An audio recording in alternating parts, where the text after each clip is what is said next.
Hello, I am Shamsher. Welcome back to my channel Mako English. I am here to help you master SSC and other competitive exams.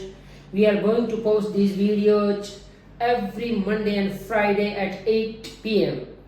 Grammar of SSC, we are going to teach you the topic common errors. Common errors are raised in SSC and other competitive exams in India on a regular basis. They are quite easy once you are familiar with the rules, and we are taking the errors which were usually raised during the previous exams, and these errors are related with the concord or subject verb agreement, and today we are going to see them. तो आज हम जो errors लेने जा रहे हैं वो errors basically concord और सब्जेक्ट वर्ब एग्रीमेंट से रिलेटेड एरर्स हैं, और ये क्वेश्चन एसएससी एग्जाम में रेज किए हुए हैं। एसएससी में रेज किए हुए एक्चुअल क्वेश्चन ही हम आज ले रहे हैं, और जो इनका पैटर्न है इनको समझने की कोशिश करते हैं किस तरह से सब्जेक्ट के साथ में वर्ब अग्री होती है। वर्ब का सब्जेक्ट के साथ में जो अग्रीमेंट है ये यूजुअल क्वेश्चन है किसी भी एग्जाम का, किसी भी स्टैंडर्ड एग्जाम का। कोई भी एग्जाम अगर आप दे रहे हैं उसका स्टैंडर्ड क्वेश्चन है। तो आज हम कुछ सेंटेंसेस ले रहे हैं जिसमें सब्जेक्ट वर्ब कंकॉर्ड की बात होगी, सब्जेक्ट वर्ब एग्रीमेंट की बात होगी, वर्ब कंकॉर्ड की बात होगी।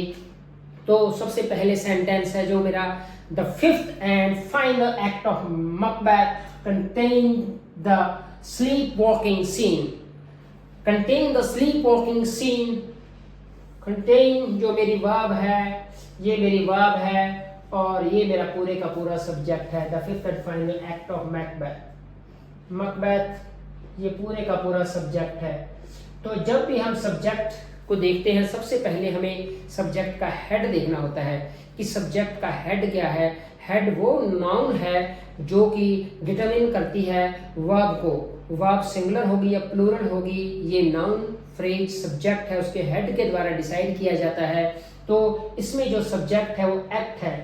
तो यहाँ पर मेरे फिफ्थ एंड फाइनल दो मेरे प्री मॉडिफायर्स हैं। Fifth and final pre modifiers हैं जो एंड के द्वारा कोऑर्डिनेट किए हुए हैं। ये प्री मॉडिफायर्स हैं, ये बताते हैं कि जो पहले पांचवा और जो अंतिम मेरा एक्ट है मैकबेथ का, वो उसके अंदर स्लीप वॉकिंग सीन है। एक ऐसा सीन है जिसमें सोया हुआ आदमी चलता है। तो ये जो मेरा एक्ट है जो ये सिंगुलर नाउन फ्रेज है। प्री मॉडिफायर कभी भी नाउन के नंबर को प्रभावित नहीं करते, ना ये वर्ब के कंकॉर्ड को प्रभावित करते हैं, ना पोस्ट मॉडिफायर करता है। सिर्फ नाउन का हेड नॉमिनल जो हेड नाउन है वही डिसाइड करता है कि वर्ब का नंबर क्या होगा, नाउन का नंबर क्या है, नाउन फ्रेज का नंबर क्या है। एक्ट मेरा सिंगुलर नाउन है। जब ये सिंगुलर नाउन है, क्योंकि कंटेन जो वर्ब है, कंटेन वर्ब है, ये मेरी सिंपल प्रेजेंट टेंस है। सिंपल प्रेजेंट टेंस इंग्लिश का वो टेंस है जिसमें कि जो भी वर्ब होती है अगर सब्जेक्ट सिंगुलर है उसके साथ में एस लगता है। अगर वर्ब प्लूरल है तो अफर्मेटिव में मेरा जो थर्ड पर्सन सिंगुलर है, अफर्मेटिव में अगर मेरा सब्जेक्ट प्लूरल है तो अफर्मेटिव सेंटेंस में मेरे वर्ब के साथ में एस नहीं लगता है। तो वर्ब जब भी प्लूरल होती है तब एस नहीं होता है, जब भी वर्ब सिंगुलर होती है तब वर्ब के साथ में एस होता है। क्योंकि यहाँ पर सब्जेक्ट सिंगुलर है तो वर्ब को भी सिंगुलर होना होगा। जब वर्ब सिंगुलर होगी तो वर्ब कंटेन्ड एस लग जाएगा, कंटेन्ड हो जाएगा। अब ये सही है। ऑफ मैकबेथ ये पोस्ट मॉडिफायर है। फिफ्थ एंड फाइनल मेरा प्री मॉडिफायर था, ऑफ मैकबेथ नाउन का पोस्ट मॉडिफायर है। तो जो सब्जेक्ट नाउन फ्रेज का स्ट्रक्चर है इसमें सबसे पहले डिटरमिनर है, आर्टिकल कहते थे अब इसको डिटरमिनर बोला जाता है, फिर प्री मॉडिफायर्स हैं, फिर हेड है, और उसके बाद में पोस्ट मॉडिफायर्स हैं, और उसके बाद में वर्ब है। वर्ब में प्रेजेंट सिंपल टेंस में सिंगुलर सब्जेक्ट के साथ में सिंगुलर वर्ब हो गई है। कंटेन बिल्कुल सही चॉइस है। तो जो सही सब्जेक्ट वर्ब एग्रीमेंट है सिंगुलर सब्जेक्ट का सिंगुलर वर्ब के साथ में एग्रीमेंट है। One of the terrorists of the Kashmir Valley are shot dead. One of the terrorists एक उग्रवादी, उग्रवादियों में से एक, कश्मीर की घाटी में एक उग्रवादी आर शॉट डेड।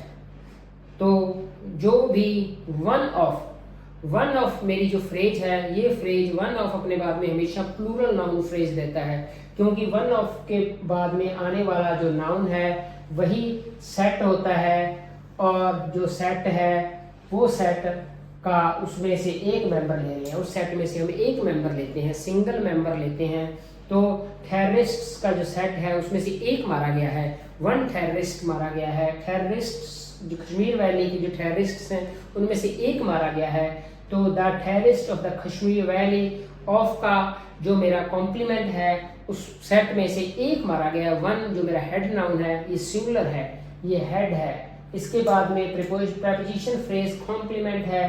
तो जो वन मेरा सिंगुलर है, वन जो हेड है वो सिंगुलर है। जब ये सिंगुलर वन, क्योंकि ये सिंगुलर है, तो वन ऑफ द फ्रेज के साथ में जो वर्ब है वो भी वर्ब होती है, वो भी सिंगुलर ही होती है।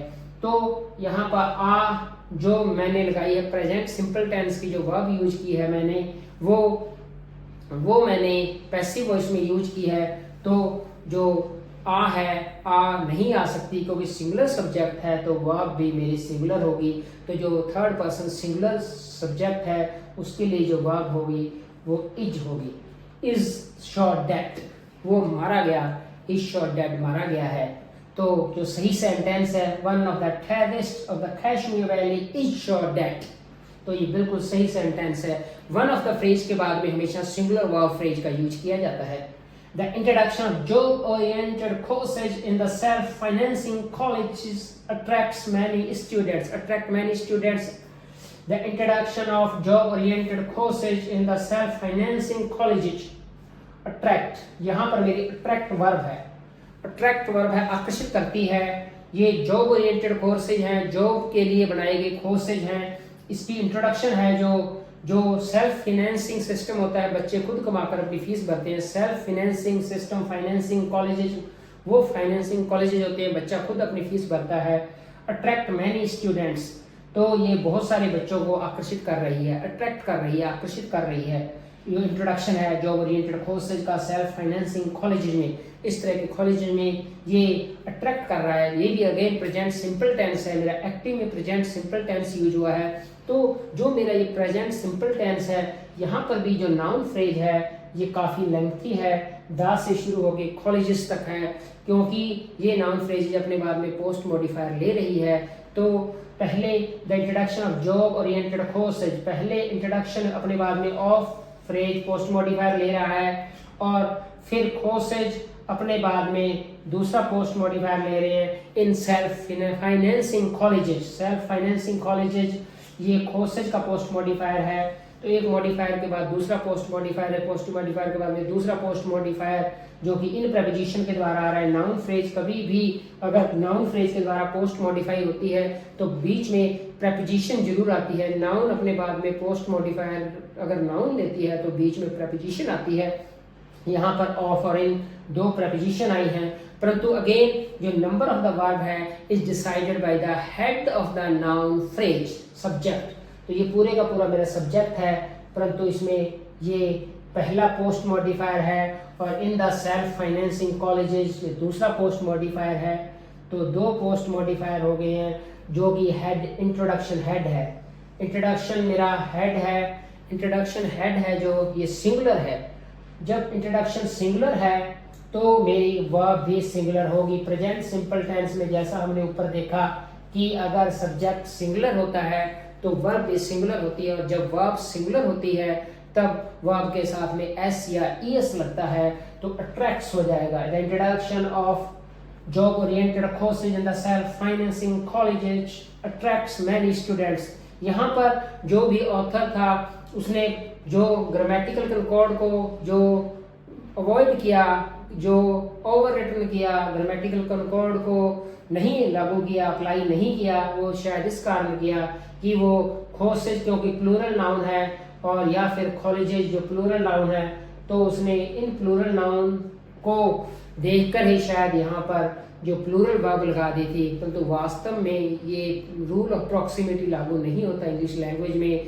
ग्रामेटिकल रूल कहता है कि आपको हेड देखना है, तो आपको बिल्कुल भी इस बात पे ध्यान नहीं देना है कि कितने पोस्ट मॉडिफायर हैं, कितनी लेंथी नाउन फ्रेज है। आपको सबसे पहले हेड देखना है और उसी हेड से अग्री होगा वर्ब, उसी हेड से ही डिसाइड होगा वर्ब की फॉर्म, वर्ब सिंगुलर है या प्लूरल है या फर्स्ट पर्सन है, पर्सन और number of the verb phrase is dictated by the head of the noun phrase in subject. तो यही रूल है इंग्लिश लैंग्वेज का। अब अपने जो 4 नंबर सेंटेंस है, it is I who is to blame for the bad situation. It is I, basically ये एक सिंपल सेंटेंस है जिसे कि तोड़ दिया गया है 2 सेंटेंसेज में। पहले वाला जिस हिस्से को आप फोकस करना चाहते हैं वो इट में बी के बाद में कॉम्प्लीमेंट का काम करता है। इट जो यहाँ पर इट आया है वो डमी इट है, तो ये इट जो है डमी इट है और अपने बाद में जो कॉम्प्लीमेंट ले रहा है वो आई है।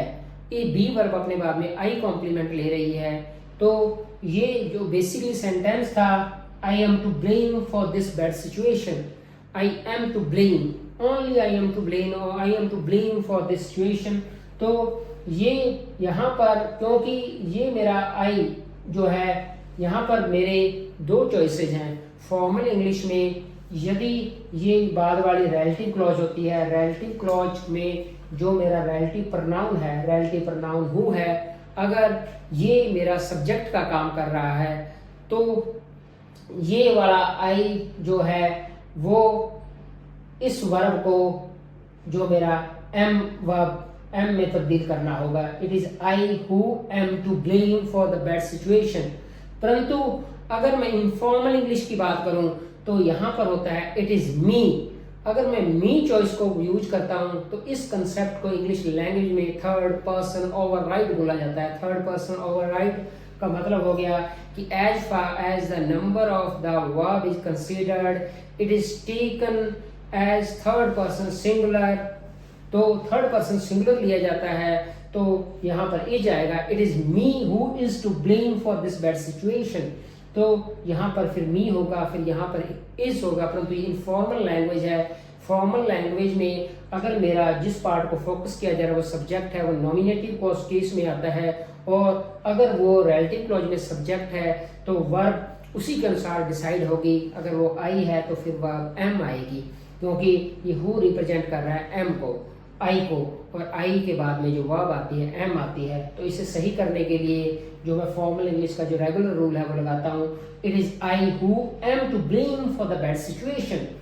और 5th सेंटेंस है, patience as well as perseverance are necessary for success. Patience धीरज, परसिवरेंस किसी स्थिति को लंबे समय तक करते रहना, दृढ़तापूर्वक करते रहना, परसिवरेंस है। Are necessary for success, are necessary ये जरूरी है सफलता के लिए, दोनों ही जरूरी हैं, पेशेंस और परसिवरेंस।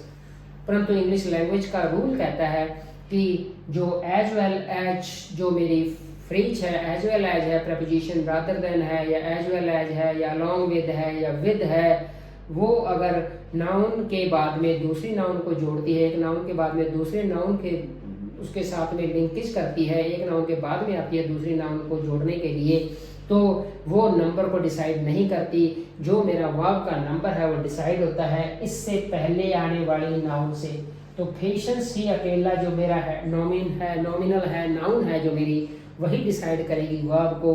तो पेशेंस सिंगुलर है तो वर्ब भी मेरी सिंगुलर होगी, as well as, rather than, और इसके बाद में आने वाली नाउन का कोई इंपॉर्टेंस नहीं है सब्जेक्ट वर्ब एग्रीमेंट में। तो जो सही सेंटेंस है पेशेंस इज होता है, तो यहाँ पर patience as well as perseverance is necessary for success. तो ये मेरा सही सेंटेंस है, इज आएगा, क्योंकि पेशेंस सिंगुलर है। तो अपने इसको कंसीडर नहीं करना है, एज वेल एज के बाद में आने वाली नाउन को कंसीडर नहीं किया जाएगा, सिर्फ इसी नाउन से डिसाइड होगा सब्जेक्ट मेरा। अब नेक्स्ट सेंटेंस है, in Singapore my brother-in-law with his wife were present at the function। जो वह present वह फ्रेज है, यहाँ पर भी in Singapore my brother-in-law with his wife, ये पूरे का पूरा मेरा सब्जेक्ट है, my brother-in-law with his wife वह। तो यहाँ पर भी क्योंकि जो दूसरा नाउन फ्रेज है विद के साथ में आ रहा है, with his wife, जैसा कि हमने ऊपर देखा preposition ऐसी with along with ये preposition जो हैं as well as ये नहीं डिसाइड करती अपने बाद में आने वाली वर्ब को, इनसे पहले वाली नाउन ही डिसाइड करती है कि सब्जेक्ट के अकॉर्डिंग में वर्ब कौन सी आएगी। अगर ये सिंगुलर है, इससे पहले आने वाली नाउन अगर सिंगुलर है तो मेरी वर्ब भी सिंगुलर होगी। My brother in law singular noun phrase है, my brother in law single person है, सिंगुलर नाउन फ्रेज है। तो यहाँ पर जो मेरी वर्ब है क्योंकि पास सिंपल टेंस है और ये पास सिंपल टेंस जो मेरा वॉज वर्ब रहता है, अगर थर्ड पर्सन सिंगुलर है तो यहाँ पर वॉज आएगा। Was present at the function. He is one of those writers who has won acclaim the world over. He is one of those writers. वो उनमें से एक राइटर है, those writers, उन राइटरों में से एक है who has won acclaim the world over, जिन्होंने बहुत सारी ख्याति अर्जित की है, बहुत सारी सफलता अर्जित की है। तो उन राइटरों में से एक राइटर है, he is one of those writers। तो यहाँ पर जो मेरी फ्रेज रिलेटिव क्लॉज है who has won acclaim the world over, देखना होता है कि ये रिलेटिव क्लॉज जो मेरी है वो हेड के लिए है, वन के लिए है, या ऑफ में आने वाली, ऑफ के बाद आने वाली नाउन फ्रेज के लिए है। रिलेटिव क्लॉज का लिंक किसके साथ में है, रिलेटिव क्लॉज किससे साथ कनेक्ट हो रही है, वो अगर वन के साथ उसका लिंकेज है तो मेरा सब्जेक्ट सिंगुलर हो गया, तो वह भी सिंगुलर आएगी। दोज राइटर्स, वो राइटर्स जिन्होंने अपनी पूरे विश्व में पहचान बनाई है। तो जो मेरा यहाँ पर उन राइटर्स की बात हो रही है, दोज राइटर्स, वो राइटर्स जिन्होंने पूरे वर्ल्ड में क्लेम अर्जित की है। तो यहाँ पर जो मेरा, क्योंकि दोज राइटर्स के लिए रिलेटिव क्लॉज आ रहा है तो दोज राइटर्स प्लूरल है, तो ये सब्जेक्ट मेरा who relative pronoun those writers के लिए आ रहा है और ये सब्जेक्ट का काम कर रहा है। क्योंकि ये प्लूरल एंटीसीडेंट है तो ये वर्ब भी मेरी प्लूरल आएगी, हैव वन। यहाँ पर हैज वन की जगह मेरा हैव वन आएगा।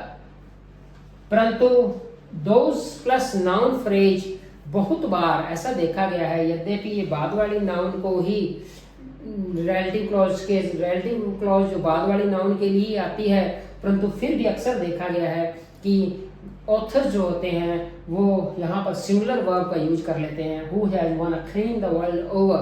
तो ये आज की ग्रामर में इसको भी ठीक माना जाता है, परंतु ज़्यादा सही नहीं माना जाता, परंतु फिर भी इसे इग्नोर नहीं किया जा सकता कि दोज के बाद में नाउन फ्रेज आ रही है या दोज अकेला आ रहा है और उसके बाद में अगर मेरा रिलेटिव क्लॉज आ रहा है तो बहुत बार सिंगुलर वर्ब यूज कर ली जाती है, even though antecedent is plural. और इस सेंटेंस, इस जो रूल है इंग्लिश के, इस रूल को हम जो सिंगुलर ओवरराइड कहते हैं, यद्यपि ये प्लूरल एंटीसीडेंट है फिर भी सिंगुलर वर्ब के द्वारा ही इसके साथ में एग्री किया जा रहा है, तो इस कंसेप्ट को सिंगुलर ओवरराइड कहते हैं और ये बहुत ज़्यादा प्रिविलेंट है, ये भी काफ़ी प्रचलित है।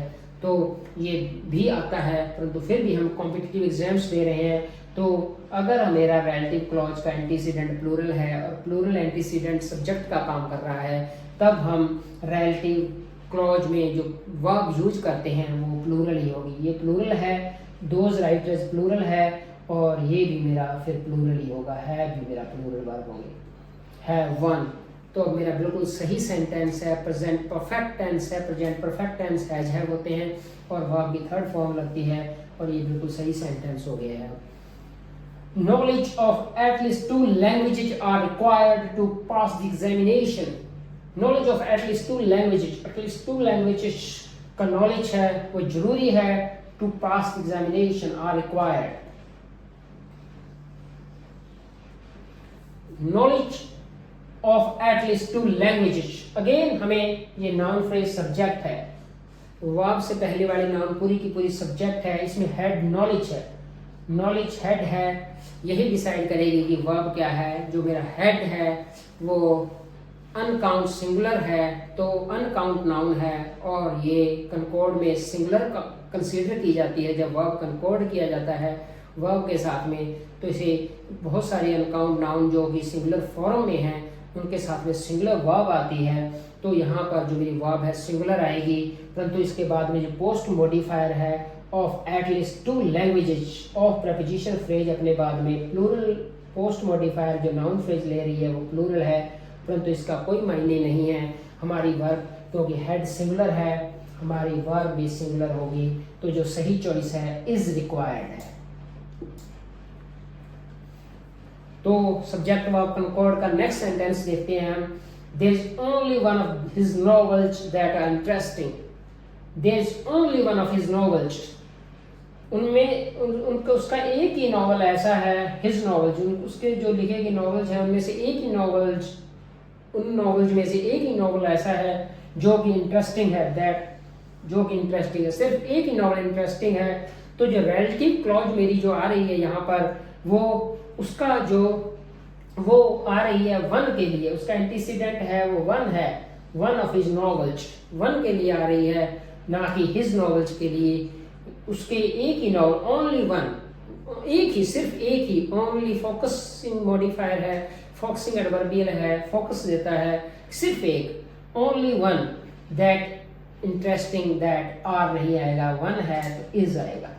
तो यहाँ पर क्योंकि जो मेरी रिलेटिव क्लॉज है वो उसका जो संबंध है वो वन के साथ में है, वन के साथ में रिलेशन होने के कारण यहाँ पर ये वन सिंगुलर है, तो मेरी जो रिलेटिव क्लॉज में वर्ब होगी वो भी सिंगुलर होगी। तो सिंगुलर सिंगुलर सिंगुलर प्लूरल नहीं हो सकती, सिंगुलर सब्जेक्ट अपने बाद में सिंगुलर, क्योंकि यहाँ पर ये सब्जेक्ट का काम कर रहा है। वन नॉवल सब्जेक्ट है, एक नॉवल इंटरेस्टिंग है, वन नॉवल इज इंटरेस्टिंग।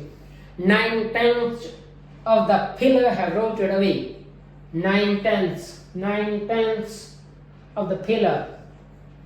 तो यहाँ पर जो मेरा हेड है 9/10, 9/10 भाग, पिलर का 9/10 भाग 9/10, ये यद्यपि प्लूरल है, अब द पिलर मेरा सिंगुलर है।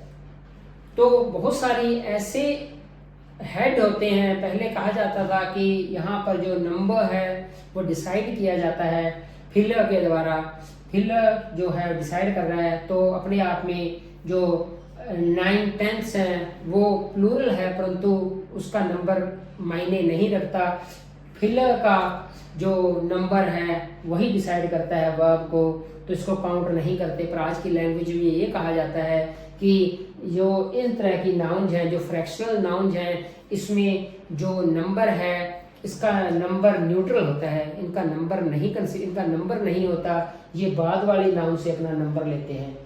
तो बाद वाली नाउन अगर सिंगुलर है तो इनका नंबर भी सिंगुलर काउंट होंगे, अगर बाद वाली नाउन प्लूरल है तो ये भी प्लूरल काउंट होंगे। इसी तरह से सम के बाद में सम वाटर इज, पर some boys are, some of the boys और सम वाटर, सम के बाद में अगर some of the information uncount singular है तो वहां पर some of the information is आएगा, सम ऑफ द बॉयज यहाँ पर प्लूरल है और इसलिए आर आएगा। इसी तरह से यहाँ पर भी ये सिंगुलर है तो ये नंबर इसको दे देता है अपना सिंगुलर नंबर, तो ये भी हेड भी सिंगुलर हो जाता है, इसका सिंगुलर नंबर जो है वो इसको डोनेट कर देता है। तो अब हेड जो पहले प्लूरल था, एक्चुअल में प्लूरल था, वो सिंगुलर काउंट होगा कनकॉर्ड के, इसलिए तो जो सिंगुलर हेड है उसके साथ में वर्ब भी फिर सिंगुलर ही आएगी। 9/10 of the pillar has rooted away, has आएगा, यहाँ पर हैव नहीं आएगा, तो यहाँ पर जो मेरी सही चॉइस है हैज है। The Arabian Nights are indeed an interesting book, and the Arabian Nights वो एक इंटरेस्टिंग बुक है। तो हम एक बुक की बात कर रहे हैं, एक रोचक किताब है, तो एक पर्टिकुलर टाइटल की बात हो रही है, पर्टिकुलर बुक की बात हो रही है, जो कि एक बुक है तो सिंगुलर है, यहाँ पर मेरा सब्जेक्ट सिंगुलर है। यद्यपि ये दिखने में लेक्सिकली हम देख रहे हैं नाइट्स है, परंतु ये टाइटल है, बुक का टाइटल है द अरेबियन नाइट्स, बुक का जो शीर्षक है द अरेबियन नाइट्स, वो सिंगल बुक का शीर्षक है, एक शीर्षक है। तो यदि क्योंकि ये सिंगुलर है तो यहाँ पर जो मेरी वर्ब आएगी वो भी सिंगुलर आएगी। The Arabian Nights is indeed an interesting book, वो एक बहुत ज़्यादा इंटरेस्टिंग बुक है। सो इस तरह से हमने आज देखा कि किस तरह से कनकॉर्ड रूल को अप्लाई किया जाता है। सब्जेक्ट का हेड जो डिसाइड करता है कि वर्ब सिंगुलर होगी या प्लूरल होगी। इसके बाद हम ये भी देखते हैं कि कुछ ऐसी प्रपोजिशन फ्रेजेज हैं जो कि सब्जेक्ट के बाद में अगर आती हैं तो वर्ब के नंबर को इफ़ेक्ट नहीं करती। बहुत सारे ऐसे हेड्स भी हैं जो कि नंबर ट्रांसपेरेंट हैं, नंबर न्यूट्रल हैं, वो अपना नंबर नहीं देते, पर्सन और नंबर अपना नहीं देते वर्ब को, तो वो अपने बाद में आने वाले पोस्ट मॉडिफायर से नंबर और पर्सन लेते हैं, उन्हीं का नंबर और पर्सन उनमें परकुलेट होता है और फिर वही वर्ब को डिसाइड करता है।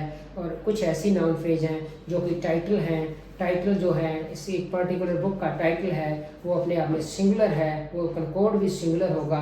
तो हम इस तरह के सब्जेक्ट वर्ब एग्रीमेंट को सब्जेक्ट के अनुसार वर्ब को जो सही करने का काम करते हैं, और ये ग्रामेटिकल क्वेश्चन बहुत ज़्यादा रेज्ड किए जाते हैं एसएससी एग्जाम्स में। Thanks for watching the video. I hope you really enjoyed the video. If you enjoyed it, please like, share, subscribe. Thank you very much again.